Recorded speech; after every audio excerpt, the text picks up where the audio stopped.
त्या लेकराचं त्याच्यावरती अत्याचार झालाय आणि ते आंदोलन तुम्ही राजकीय म्हणतात. तुमच्यासारखे मूर्ख लोक नाहीत राव कोणी राज्यात. मग तुमच्यासारखे नालायक लोक नाहीत. मग हे काय भावना आहे तुमची महिलांविषयी लेकराविषयी आणि असं मूर्खासारखं बोलतेत की ते राजकीय आंदोलन आहे. काय तुम्हाला लोक ठेप्याला जाणार आहेत. गृह खातं चालवणारा इतका द्वेषी त्याला त्याचं आणि त्याचं कुटुंब सोडता त्याला दुसरे दिसतच नाहीत. काल बदलापूर येथे एका शाळेमध्ये 2 लहानशा मुलीवर बेकार अत्याचार झाला. त्यानंतर बदलापूर येथे जनता चांगलीच आक्रमक झालेली होती.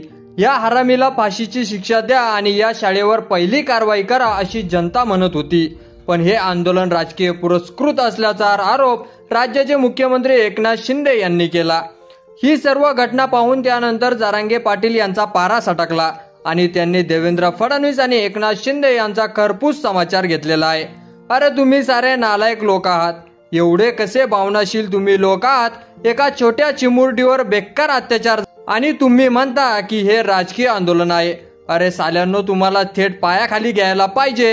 एवढे कसले तुम्ही निर्लज्ज आणि तुम्हाला थोडीशी बी माया नाही येत का. अशा भाषेत जरांगे पाटील यांनी देवेंद्र फडणवीस आणि एकनाथ शिंदे यांचा खरपूस समाचार घेतलेला आहे. चला तर बघूया. त्यांना दुसरं काय येणार आहे. रडक्यापणाशिवाय दुसरा काय येणार आहे यांना.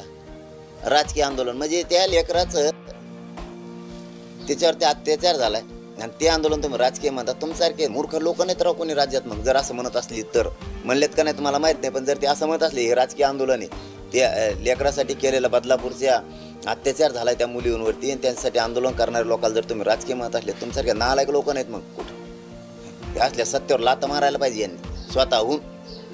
हे काय भावना आहे तुमची महिलांविषयी लेकराविषयी. आंदोलन करणारा राजकीय तुम्हाला काही बोलताच येत नाही का दुसरं. कोणाचं आंदोलन असलं की राजकीय आमक्याचा वास येतो आणि तामक्याचा वास येतो म्हणून पडले वर धुऱ्या करून आता. हां हे तुम्हाला दुसरं काही येतच नाही त्याच्याशिवाय. नाही आता ते लेकरू एक पुऱ्या देशाचं आहे. आज देशात हळहळ केली जाते. महाराष्ट्रात नाही तर पुऱ्या देशात.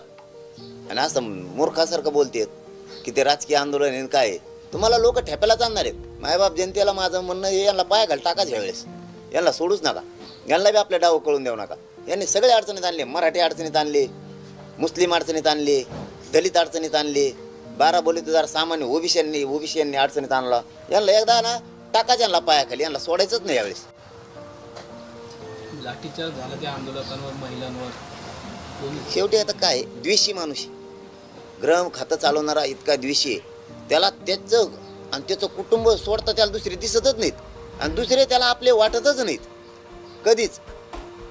त्याला कधीच असं वाटत नाही की ही जनता आपली आहे, ही राज्य आपलं आहे, सत्तेवर आपण बसलोय. आता नको जातीवाद, आता सगळी जनता म्हणजे माझी किंवा पक्षात भेद नको असं कधीच वाटत नाही.